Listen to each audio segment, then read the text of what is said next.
Donald Trump has warned that Washington is considering a military option in Venezuela. This follows Trump's earlier threat to expand Obama-era sanctions against Venezuela if it creates a new constituent assembly, as supported by President Maduro. When the election for the new body was held, Reuters reports, U.S. Ambassador to the UN, Nikki Haley, called the results a sham and a step towards dictatorship.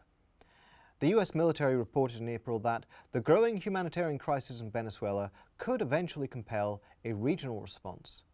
Now the New York Times reports that Trump refused to take a phone call from the Venezuelan government over the military threat, with a White House spokesperson explaining, President Trump will gladly speak with the leader of Venezuela as soon as democracy is restored in that country. The administration, which many newspapers feared would be isolationist and neglect the American empire, has taken the baton from Obama with vigor on this front. The Trump administration stance is not only a more belligerent version of Obama's, but it is not a million miles away from that of the US press reporting on Venezuela. From these newspapers, we have had headlines like Venezuela's Maduro decried as a dictator after Congress annulled, and Venezuela burns as dictator Maduro turns his back on the people, while the New York Times editorializes about Maduro's drive to dictatorship. This follows almost 3 years of escalating demonization of the Venezuelan government in the international media. The New York Times has spoken of the kind of economic collapse countries rarely see outside of war. The BBC predicted a humanitarian crisis. The time was ripe for US to address Venezuela's mess, according to the Christian Science Monitor last year. The majority of the media loathes Trump, but there's little likelihood of their opposing him if he follows through on his military threat. This represents a step change in anti-Venezuelan rhetoric. The argument now is that Venezuela has become a dictatorship. Previously, it was that it was already a dictatorship. Back in 2015, as the country headed to elections, The Atlantic called Venezuela a dictatorship masquerading as a democracy. The dictatorship charges go back to the very beginning, when Hugo Chavez was elected with 56% of the vote in 1998. In 1999, the BBC ran an article by an oppositionist describing Venezuela's dictatorship and claiming Hitler was elected too. When Chavez was briefly overthrown in a coup in 2002, the New York Times celebrated. With yesterday's resignation of President Hugo Chavez, Venezuelan democracy is no longer threatened by a would-be dictator. Mr. Chavez, a ruinous demagogue, stepped down after the military intervened and handed power to a respected business leader, Pedro Carmona. The media's line then was consistent with that of the Bush administration, which denied that a coup had taken place. But the US knew it was a coup and was involved.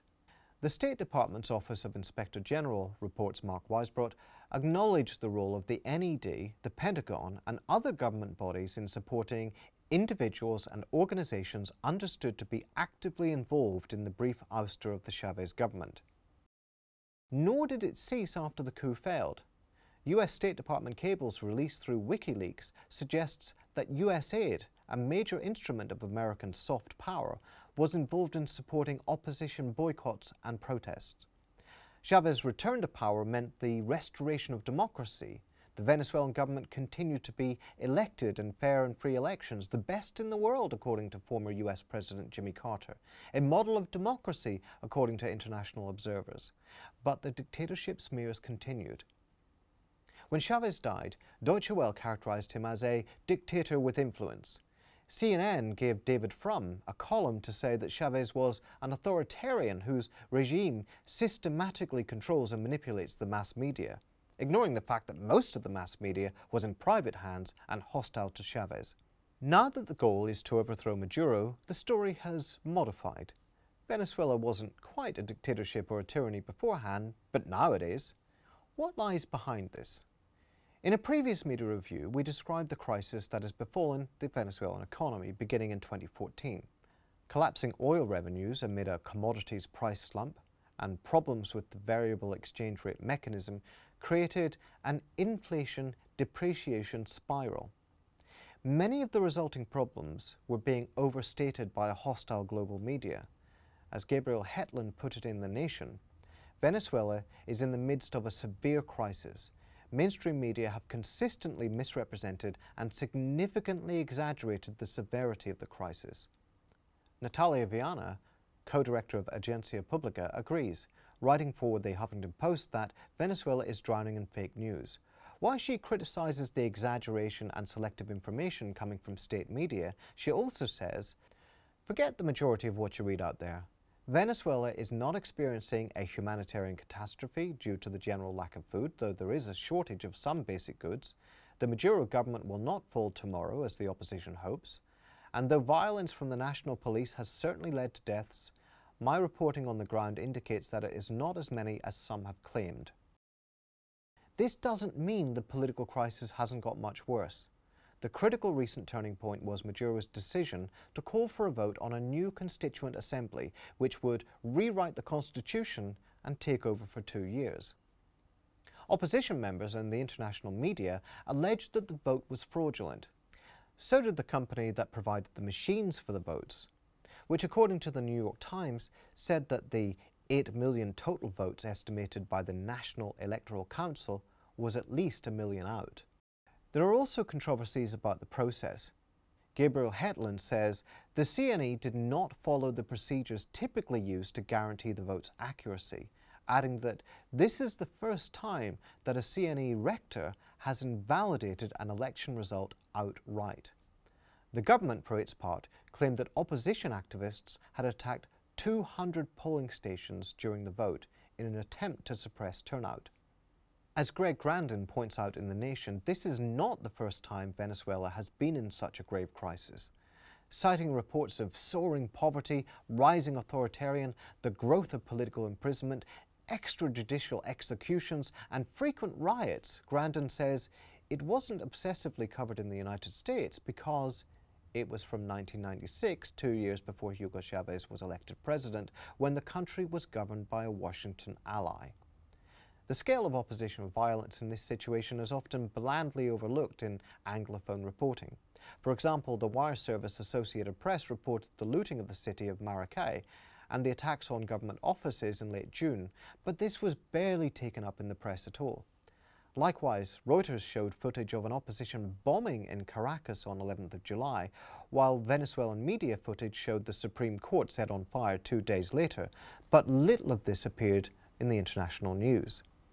The subsequent spectacular attack on the Supreme Court building by a retired security officer, Oscar Perez, using a helicopter was more widely reported, but often in a weirdly admiring way, with Perez described repeatedly as Venezuela's James Bond, referencing his occasional acting roles. Less prominently mentioned was his connection to a former Interior Minister, Miguel Rodriguez Torres, sacked by Maduro after he was blamed for a number of deaths during the major 2014 clashes, including the killings of Chavistas. Reuters accuses the government of having tarred opponents as intent on retaking power by force, and yet opposition leaders regularly give speeches lauding the 2002, regretting only that it did not succeed in overthrowing Chavez. The media also tends to glamorize opposition leaders close to the most violent sectors of the Venezuelan opposition, such as Leopoldo Lopez, celebrated as a political prisoner by the New York Times and championed by US Vice President Mike Pence and former Spanish PM Jose Zapatero. Lopez has close ties to the 2002 coup leaders, documented in impressive detail by Roberto Lovato at Venezuela Analysis, and gives speeches lauding the same coup. While some opposition leaders, like Henry Capriles, would probably prefer some sort of negotiated settlement, it is the glamorous Lopez and his wife Lilian Tintori, credited with Gandhi-style civil disobedience despite their role in the 2014 violence, who have been internationally feted. On the other side, some of Chavismo's international supporters are critical of the government and corrupt elites linked to the state. Noam Chomsky, speaking to Democracy Now!, describes corruption and robbery in Venezuela, especially after Hugo Chavez's death, suggesting that for all the achievements of the Bolivarian Revolution and its counterparts, it depended too much on a rise in commodity prices, which is a temporary phenomenon. But unlike the US media, they aren't cheerleading an undemocratic opposition. George Ciccariello Mayer, writing for Jacobin, argued that the corruption, bureaucracy and the complacency of new elites present a problem. However, he adds that since the opposition won a majority in the National Assembly, there has been a full-blown institutional crisis in which the opposition has sought to stoke crisis, destabilise the government and make the country ungovernable. Gabriel Hetland agrees, lamenting the lack of attention to vile opposition actions, including the burning alive of a number of black and brown citizens who look Chavista. It is far from clear, he adds, that Venezuela's popular sectors would fare any better under an opposition-led government. Of course, they do not appear in the major international media, who aren't interested in fulfilling the promise of social justice and participatory democracy. The media want a US intervention supporting the right wing of the opposition, despite its violently anti-democratic record. And as much as they hate Trump, if he offers it to them, they'll have a hard time turning down any option, military or otherwise, in Venezuela.